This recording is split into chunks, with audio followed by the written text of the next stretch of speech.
hey halflings, welcome back. It's Alyssa again. I am going to get us started on reading, it's book number 3 of the Merlin missions, technically, and this one is called Summer of the Sea Serpent. So, with that being said, let's kick off chapter 1. If I can get to it, I gotta flip all the way to it. 1 minute. Okay, chapter 1. Summer Solstice. Jack was sitting on the porch reading the newspaper. It was a warm summer day, but the porch was shady and cool. Annie poked her head out of the screen door. "Hey, Mom says she'll drive us to the lake this afternoon," she said. Jack didn't raise his eyes from the weather page. "Did you know today is the summer solstice?" he said. "What's that?" asked Annie. "It's the official first day of summer," Jack said. "There's more daylight today than on any other day of the year." "Cool," said Annie. "Starting tomorrow, the days will get shorter and shorter," said Jack. A loud screech came from overhead. "Look," said Annie, "a seagull." Jack looked up. A large white gull was circling in the bright noon sky.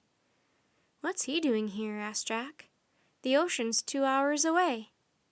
The gull swooped down and screeched again. "Maybe he's a messenger from Morgan or Merlin," said Annie. "Maybe one of them sent him to tell us the treehouse is finally back." Jack's heart began to pound. He put down the newspaper. "You think so?" he asked.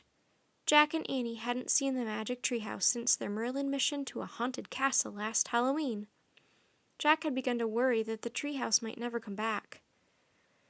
"Look, he's flying toward the woods," said Annie. Jack jumped up.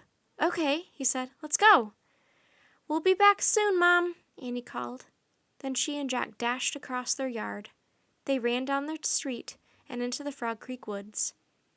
The shady woods were dappled with sunlight. The air smelled fresh and clean. Jack and Annie hurried past the leafy trees until they came to the tallest oak. High in the oak branches, the magic treehouse was waiting for them. "Wow," Jack and Annie said together. The treehouse looked exactly the same as when they'd last seen it. Annie grabbed the rope ladder and started up. Jack followed. When they climbed inside the treehouse, no one was there. "Look, our royal invitation is still here," said Annie. She picked up the card that had taken them to Camelot on Christmas Eve. "And our leaf from Merlin is still here," said Jack. He picked up the yellow autumn leaf that had sent them on their Halloween mission. "This is new," said Annie. She picked up a pale blue seashell. The shell was shaped like a small fan. There was writing on it. "Hey, this looks like Merlin's handwriting," said Annie. "We must be going on another mission for Merlin." She read aloud the message from the magician. "To Jack and Annie of Frog Creek, on the summer solstice journey, to a land lost in mist, to a time even before Camelot, follow me and my rhyme to complete your mission. M." Annie looked up. "What rhyme?" she said. "Let me see." Jack took the shell from her and turned it over. On the other side was a poem. Jack read the poem aloud. "Before night falls on this long summer day, a shining sword must find its way into your hands and out of the gloom, or Camelot's king shall meet his doom. To begin your quest for this sword of light, call for the help of the water knight, then pass through the cave of the Spider Queen." "Spider Queen?" Annie interrupted. She frowned. Spiders were about the only thing she was afraid of. "Don't think about it now," said Jack. "Let's keep going." He read on. "Pass through the cave of the Spider Queen, and swim with a Selkie clothed in green. Enter the cove of the stormy coast, dive 'neath the cloak of the gray ghost." Jack stopped reading. "Old gray ghost?" he said. "Don't think about it now," said Annie. "Keep going." Jack read more. "Answer a question with love, not fear. With rhyme and sword your home is near."